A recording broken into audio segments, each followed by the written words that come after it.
오늘 본문은 예수님의 산상순의 말씀 가운데 팔복의 말씀의 일부분입니다. 팔복은 말 그대로 8가지의 복이라는 말씀이죠. 심령이 가난한 자가 복이 있다라고 하시는 그 말씀으로 시작하여서 많은 이들이 정말 귀감이 되고 또한 그 말씀을 붙들고 지금까지 살아온 또 많은 귀한 하나님의 열매가 맺혀지는 말씀이었어요. 그런데 간혹가다 많은 분들은 이 산상수훈의 말씀을 단순한 윤리적인 접근으로 말씀을 보기도 합니다. 이렇게 살아야 돼라고 하는, 그죠? 예수님의 산상수훈의 말씀은 하나님 나라 백성으로서 우리가 이 땅에서 어떻게 살아야 가야 하는지를 말씀한 것이지 단순히 일반적인 윤리를 말씀하신 게 아닙니다. 예수님께서 기대하시는 제자들의 모습, 다시 말하면 하나님 나라의 시민, 그 백성들이 갖고 있어야 될 행동들을 말씀하시는 겁니다. 자비를 보이고 화평을 이루며 핍박을 받고 소금처럼 행동하며 자신이 그 빛이 되어 빛을 비추게 하며 다른 사람들을 심지어 원수까지 섬기고 무엇보다 하나님 나라가 확장되고 세상에 의를 이루도록 헌신해야 한다라고 말씀을 하시는 겁니다. 예수님을 그 믿음 가운데 나타나는 모습을 우리는 보고 있는 것이죠. 예수님이 말씀하신 8가지의 복은 사실 예수님의 성품을 말씀하신 것입니다. 제자들이 수직적으로는 하나님과의, 그리고 수평적으로는 사람들과의 그 어떤 성품으로 관계를 맺어야 되는가, 이 8가지를 주요 특징적으로 말씀해 주신 것이고요. 이 8가지 성품을 갖는 사람들에게 임하는 하나님의 복을 말씀해 주신 것입니다. 새해를 맞이하여 복 많이 받으시라고 우리는 말을 많이 할 겁니다. 이미 많이 하셨을 것이고 또한 가족들에게, 또 이웃들에게, 성도들에게 우리가 서로 인사를 합니다. 세상의 복을 많이 받는 것도 중요하지만 더 중요한 것은 주님께서 우리에게 주시는 그 복인 줄 믿으시기 바랍니다. 예수님의 제자는 당연히 예수님의 성품을 닮아야 되겠습니다. 갈라디아서 5장에서 말씀하시는 성령의 9가지 열매가 모든 그리스도인의 성품 안에서 맺어지는 하나의 열매인 것처럼 예수님께서 말씀하시는 8가지의 복, 8복도 하나님 나라 백성들에 대한 기준이 되는 거예요. 심령이 가난한 자, 애통한 자, 거기에 이어 오늘 본문은 3번째 복인 온유한 자가 받는 복입니다. 5절의 말씀을 다시 한번 제가 읽어보겠습니다. 온유한 자는 복이 있나니 그들이 땅을 기업으로 받을 것이며. 아멘. 온유한다는 것은 무슨 의미일까요? 이런 말씀 딱 보시면 뭐가 떠오르세요? 착하게 살아야 할까라고 하는 질문이 드시기도 할 겁니다. 온유의 헬라어는요, 프라우스라고 하는 단어가 쓰이는데요. 이 헬라어 단어를 보면 온유는 사물이 부드럽다라는 의미를 갖고 있어요. 그리고 짐승이 훈련이 잘 되어 길들여져서 유순하여 주인이 요구하는 것대로 순종하는 상태를 의미하고요. 그리고 사람에게는 친절하고 온화하며 온순하다라는 것을 의미합니다. 고대 사람들은 이 프라우스를 언제 사용했을까요? 우선 고열에 시달렸던 그 사람이 치료를 받고 열이 잡혔을 때 이제 괜찮아졌다라고 하는 그 말로 프라우스를 사용했다고 합니다. 열이 잡혔다라는 의미로 프라우스를 사용한 거죠. 그리고 강한 바람으로 돌풍 같은 바람이 잦아졌을 때 사람들은 프라우스를 사용했어요. 바람이 온유해졌다라고 표현한 겁니다. 그리고 또한 마지막으로 들짐승들을 길들이는 과정에서 훈련을 거듭할 때 야생마 같은 그 들짐승이 이제 사람들에게 위협이 되지 않고 잘 길들여졌을 때 프라우스를 썼습니다. 야생마가 들짐승이 온순하게 길들여졌다라는 거죠. 이 3가지 경우 모두 공통점이 있습니다. 그것은 바로 under control, 그래서 통제가 된다라는 의미죠. 결국 자기 절제의 모습이 온유입니다. 그래서 어느 성서학자는 이 성경에 나타나는 온유를 인간에게 주어진 물리적이거나 정신적인 힘이 잘 조절되어 그의 인격 속에 구현되는 덕이다라고 표현을 했어요. 우리에게 이미 주어진 그 물리적이거나 정신적인 힘이 잘 조절되어서 우리의 인격 속에 나타나는 특성이 바로 온유함이 됩니다. 그렇다면 어떻게 온유한 사람이 될 수 있을까요? 이것이 우리가 궁금한 거 아니겠습니까? 청교도 설교가였던 존 오웬은 온유한 사람이 될 수 있는 방법을 이렇게 말했습니다. 온유한 인격은 오직 하나님의 주권에 대한 정당한 반응으로만 만들어질 수 있다. 무슨 의미일까요? 하나님께 온전한 순종으로 나가는 사람이 온유한 자가 될 수 있다라는 거예요. 하나님의 그 절대적인 주권을 믿는 사람 말이죠. 그 하나님께서 인도하심 믿는 겁니다. 그리고 따라가는 거예요. 내가 봤을 때 이 길이 아닌 것 같은데 그 생각 내려놓고 하나님을 따라갈 때 온유한 사람이라 불려지게 된다라는 것이죠.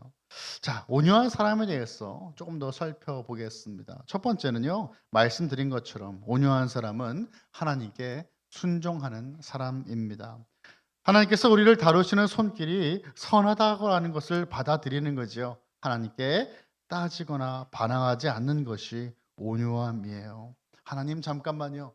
이 길은 아닌 것 같습니다. 하나님 주님께 잘못하신 것 같습니다. 라고 하는 나의 생각들을 내려놓고 그리 아니하실지라도 하나님을 따라가는 것. 여러분 그것이 바로 순종하는 자의 모습이지요. 하나님께 대항하여 싸우는 것, 여러분 그 마음은 결코 온유한 마음이 될 수가 없습니다. 하나님과 더불어 갈등하지 않고 하나님께 온전한 만족의 마음이 바로 온유한 마음이에요. 우리가 온유해질 수 있는 것은 하나님의 전능하심을 알기 때문입니다.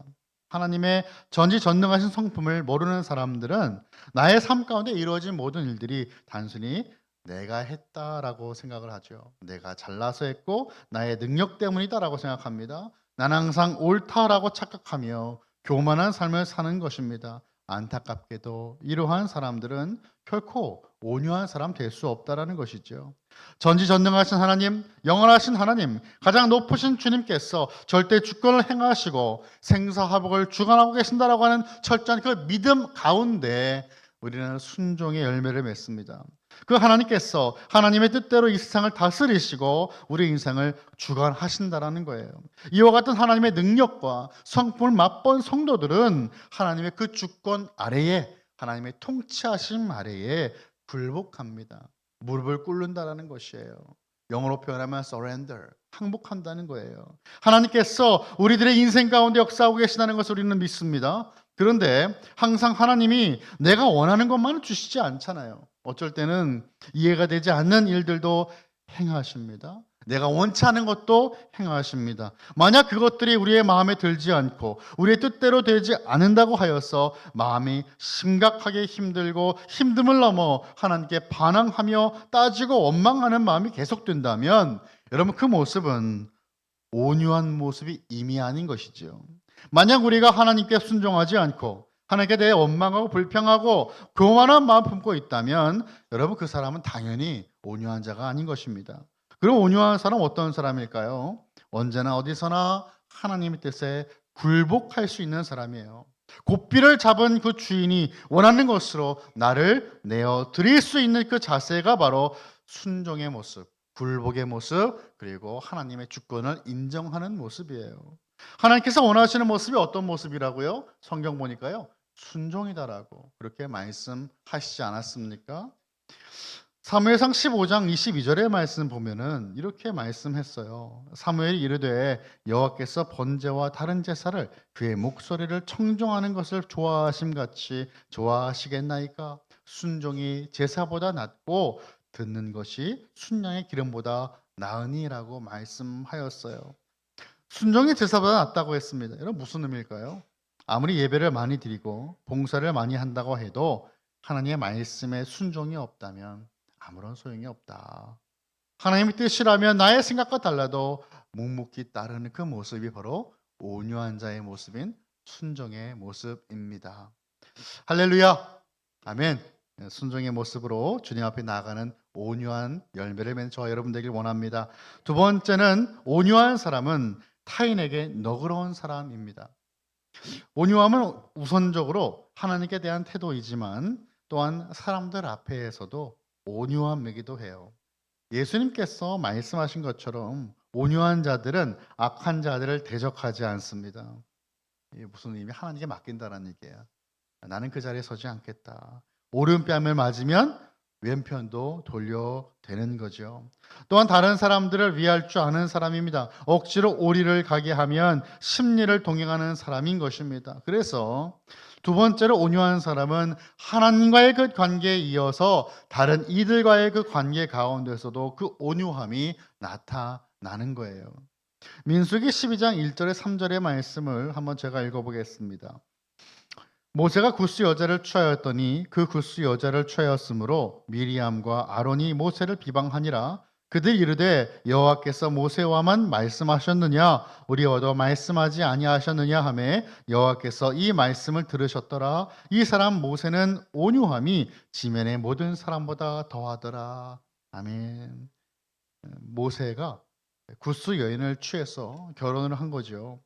구스란 현재 이디오피아 아프리카 지역을 말합니다. 이방 여인을 데려다가 취한 그 모습, 이스라엘 민족의 지도자 모세가 과연 그렇게 해도 되느냐라고 하는 이 형제들의 반발 앞에 서게 됩니다. 미리암도 반대했고요. 아론도 반대합니다. 도대체 이 일이 어떻게 하나님 뜻이 될 수 있겠느냐 말이죠. 모세, 당신과 하나님이 말씀하시느냐? 우리도 하나님과 대화한다 말한다. 하나님의 뜻을 붙든다 라고 말하면서 분을 토합니다. 여기에 모세는요 극도로 절제된 반응을 보여요. 흥분하지 않습니다. 그 광경을 보신 하나님은요 모든 것을 들으셨다라고 성경은 우리에게 말씀하죠. 그리고 성경은 모세를 이렇게 표현했습니다. 이 사람 모세는 온유함이 지면의 모든 사람보다 더하더라. 그 당시에 살았던 모든 사람들 가운데 모세와 같이 온유한 사람은 없었다라고 말씀하는 거예요. 물론 우리는 이 모세의 온유함마저도 예수 그리스도를 가리키는 예표의 모습이라고 우리는 믿어요. 그런데 여러분 이 모세의 온유함 한번 봅시다. 모세의 온유함을 통해서 우리가 무엇을 배울 수 있습니까? 그의 삶을 자세히 들여다보면 여러분 이 모세에게 있었던 온유함은 결코 타고난 기질은 아니었다라는 것을 우리가 알 수 있습니다. 오랜 세월 동안 하나님께서 인내하심으로 빚어내신 성품이었어요.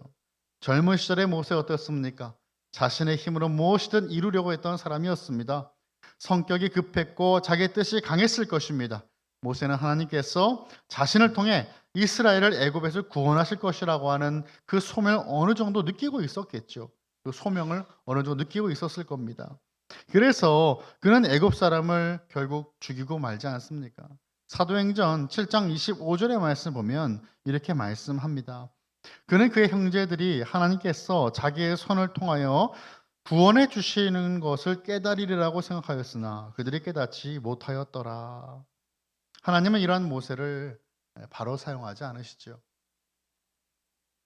광야의 그 외로움 속에서 40년이라고 하는 시간이 필요했습니다.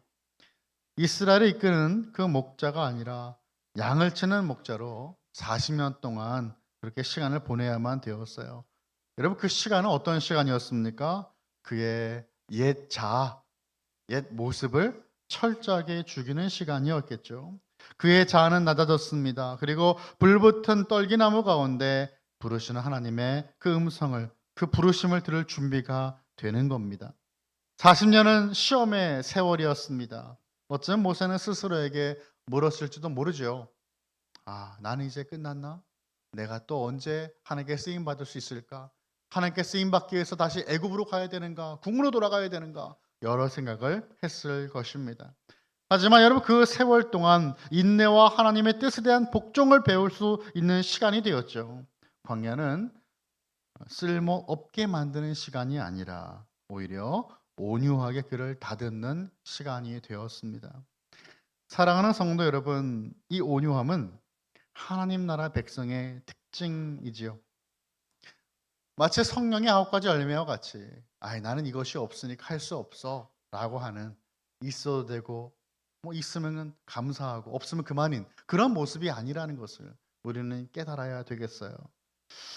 참 어쩔 때는요 이 온유함을 잘 놓칠 때가 참 많습니다. 난 어쩔 수 없어. 나는 원래부터 이런 모습이야 라고 너무나 당당한 모습들을 우리도 마주하기도 합니다. 하지만 여러분 하나님은 우리를 온유하게 만들기를 원하세요.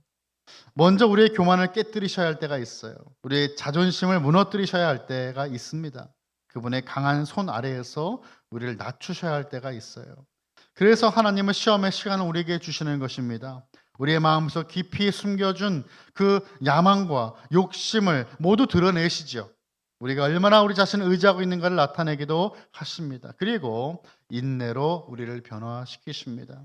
그렇게 온유함을 빚어가시는 겁니다. 그 후에야 우리를 하나님의 영광과 또한 다른 이들의 복을 위해 사용하십니다.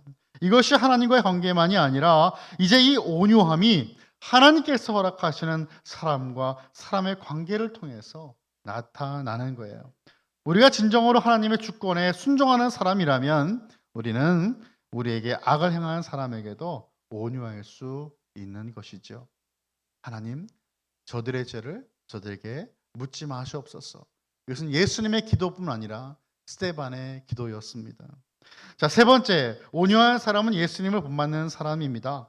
본문에 사용된 온유함에 해당되는 헬라어가 프라우스라고 말씀을 드렸어요. 이 단어는 백성에게 관대하고 너그러운 통치자를 지칭할 때 쓰였던 단어예요.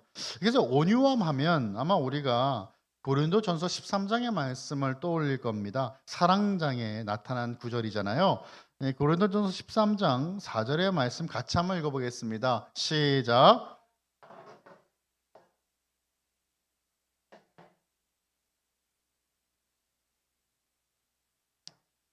아멘. 사랑은 온유하다라고 말씀하죠. 이 고린도전서 13장에 사용된 헬라어는 우리가 지금까지 살펴본 프라우스가 아닙니다. 크레스튜 에타이가 쓰였는데 이 단어는 친절하다라고 하는 의미예요. 그러니까 성품이 아니라 행동의 방식을 나타낼 때 쓰여지는 단어였습니다. 드러나는 모습들, 그죠? 그래서 프라우스와는 다른 거죠. 프라우스는 마음의 상태나 품성을 나타내는, 성품을 나타내는 것입니다. 그래서 마태복음에서는 예수님의 성품을 묘사하는 말로 이 프라우스가 쓰였어요. 예수님의 성품을 닮아가야 되는 우리들에게 요구되는 성품이죠. 이것이 바로 온유함이에요. 마태복음 11장 29절의 말씀을 보니까요, 예수님은 자기 자신을 가리켜서 마음이 온유하고 겸손하다라고 말씀하셨습니다. 참 놀랍게도 예수님께서 자신의 성품에 대해서 직접적으로 강조하여 말씀하신 유일한 표현이에요. 온유하며 겸손하다라는 겁니다. 예수님은 온유하시고 부드러우신 분입니다. 예수님께서 직접 말씀하신 말씀을 그냥 스쳐 지나가듯 읽으면 안 되겠습니다. 또한 예수님께서 말씀하신 예수님의 성품을 바라보면서 하나님께서 우리의 삶을 통해 이루고자 하신 뜻을 우리는 이해해야 되겠어요. 예수님을 믿는 우리들에게 온유함은 필수적인 덕목입니다. 뺄 수 없는 거예요. 이사야는 하나님의 종이신 예수님 이렇게 묘사했습니다. 이사야서 42장 2절과 3절 말씀 함께 봅니다. 시작. 그는 외치지 아니하며 목소리를 높이지 아니하며 그 소리를 거리에 들리게 하지 아니하며 상한 갈대를 꺾지 아니하며 꺼져가는 등불을 끄지 아니하고 진실로 정의를 시행할 것이며. 아멘. 예수님은요, 자기 자신을 드러내는 것을 좋아하지 않으셨어요. 근데 요즘 우리 시대는 어떤 시대입니까? 자기 PR의 시대잖아요. 나를 나타내야 된다. 나를 나타내지 않으면 그것은 정말 뒤떨어지는 모습이다라고 그렇게들 생각하지 않습니까? 근데 예수님은 결코 예수님 자신을 드러내지 않으셨어요. 또한 연약한 자를 상하게 하지 않으셨습니다. 세상은 약한 자는 항상 먼저 짓밟혀야 한다고 생각합니다. 강한 자가 살아남기 위해서는 희생해야 한다고 생각합니다. 그렇지만 예수님 그렇게 행하지 않으셨죠. 약한 자를 품으세요. 예수님을 믿고 따르는 모든 이들에게도 이 동일한 성품을 따르도록 부름을 받은 거예요. 로마서 8장 28절 29절의 말씀 한번 우리 같이 또 한번 읽어보겠습니다. 시작. 우리가 알거니와 하나님을 사랑하는 자 곧 그의 뜻대로 부르심을 입은 자들에게는 모든 것이 합력하여 선을 이루느니라. 하나님이 미리 아신 자를 또한 그 아들의 형상을 본받게 하기 위하여 미리 정하셨으니 이는 그로 많은 형제 중에서 맏 아들들이 되게 하려 하심이니라. 아멘. 아멘. 분명히 기록되어 있습니다. 그 아들의 형상을 본받게 하기 위하여 주님께서 우리를 미리 예정하시고 택하셨다라고 말씀하세요. 예수님의 성품을 본받는 것입니다. 이처럼 우리가 하나님께 순종하며 타인에게도 하나님의 사랑을 흘려보내는 사람, 결국 예수님을 본받는 우리의 삶 가운데 누릴 수 있는 복이 무엇일까요? 그것은 그들이 땅을 기업으로 받을 것이요 라고 말씀하셨습니다. 땅을 기업으로 받는다라고 하는 것은 영원히 갖게 될 땅을 받는다라는 거예요. 이스라엘 백성들은 가나안 땅에 들어갔을 때 땅을 그 지파별로 분배를 받았습니다. 각 지파와 가정에 분배된 땅은 기업이 되었고요. 그 자녀 손손에게, 후손들에게 전해졌죠. 혹시라도 특별한 일이 있었어, 피치마다 사정 때문에 땅을 팔아야 되는 상황에 놓여져도 다시 돌아옵니다. 그죠? 회복이 되죠. 이 땅은 내 마음대로 팔 수 있는 땅이 아니었어요. 영원한 하나님의 그 나라의 소유를 주님께서 보여주신 거예요. 예수님이 팔복의 말씀 가운데 온전한 자는 땅을 기업으로 얻게 된다라고 말씀하십니다. 이 말씀은 예수님께서 처음 말씀하신 것이 아니고 시편의 말씀을 다시 재해석해 주신 말씀이에요. 시편 37편 11절의 말씀입니다. 그러나 온유한 자들은 땅을 차지하며 풍성한 화평으로 즐거워하리로다 라고 말씀하셨어요. 구약의 땅은 단순하게 부동산이 아닙니다. 하나님의 언약 가운데 이루어지는 축복과 하나님의 통치 영역을 의미했어요. 그러니까 예수님께서 말씀하시는 땅을 기업으로 받는다라고 하는 것은 하나님 나라의 상속자가 된다라는 의미입니다. 단순하게 온유한 성품을 갖는 것이 여겼을 거예요. 그래, 착하게 살아야지, 온유한 성품 가지면 이렇게 땅 얻을 수 있어 라 구약을 읽었던 사람들에게 이제는 예수님께서는 예수님 자신으로 그 말씀을 해석하셨어요. 예수님을 믿고 예수님의 온유한 성품을 본받는 따르는 그 사람들은 하나님 나라의 기업을 유업으로 받는다라는 거죠. 여기서 땅을 기업으로 받는다라고 하는 것은 우리가 두 가지 측면으로 살펴볼 수가 있어요. 첫 번째는 현재적인 측면입니다. 온유한 자들만이 이 땅에서 진정한 성공과 승리를 누릴 수가 있다는 약속이에요. 고대 사회의 사람들은 땅을 차지하는 것을 최고로 영광스러운 상으로 여겼습니다. 그런데 이러한 축복을 온유한 자에게 베풀어 주신다라고 하는 것이죠. 하나님께서는 온유한 자를 들어서 그대로 땅을 차지하는 승리의 역사를 이루게 하신다는 거예요. 승리의 역사입니다. 온유한 자가 누릴 수 있는 것, 진정한 샬롬을 누리게 돼요. 시편 37편 11절 잠시 다시 보시면 땅을 차지하며 풍성한 화평으로 즐거워하리로다라고 말씀하고 있습니다. 땅을 차지했기 때문에 즐거워하는 게 아니에요. 사실 땅 준다고 하면 다 좋아하겠죠. 갑자기 얼굴이 막 이렇게 바뀌시는 것 같은데, 땅을 주시면 너무나 즐거울 텐데 땅을 차지해서 즐거워하는 것이 아니고요, 풍성한 화평으로 즐거워한다라고 말씀하는 거예요. 땅을 차지하시는, 땅을 주시는 그 하나님 앞에서 이제 우리가 영원한 화평한 그 풍성한 화평으로 들어가 즐거움을 누릴 수 있게 된다는 것이죠. 여러분, 화평이 무엇입니까? 샬롬이에요. 원수되었던 하나님과 우리의 관계가 이제는 풀어지는 거예요. 이제는 하나가 되는 거예요. 자녀로 받아들여지는 것입니다. 그렇기 때문에 이 풍성한 화평이란 무엇입니까? 샬롬이며 이 샬롬은 바로 구원이에요. 하나님의 자녀가 되는 놀라운 구원을 누리는 즐거움을 누릴 수가 있다. 이것이 바로 땅을 얻는 자들의 즐거운 아름다운 복이다라는 것이죠. 사랑하는 성도 여러분, 샬롬의 복을 이 땅에서 누릴 수 있게 되시길 간절히 소원합니다. 하나님의 자녀가 누리는 놀라운 그 자녀의 복을 이 땅에서 누리시며 하나님의 원하신 뜻을 이루어드리는 귀한 자녀의 삶을 사시기를 예수님의 이름으로 축원합니다. 또한 이 말씀 보면요, 이 두 번째 관점은 무엇이냐? 바로 미래적인 측면이에요. 우리는 이것을 장래에 우리가 앞으로 가게 될 천국의 소망과 연결지어 볼 수 있어요. 하나님은 온유한 사람들에게 천국을 기업으로 주십니다. 가장 좋은 땅, 천당. 분당이 아니고요, 천당이에요.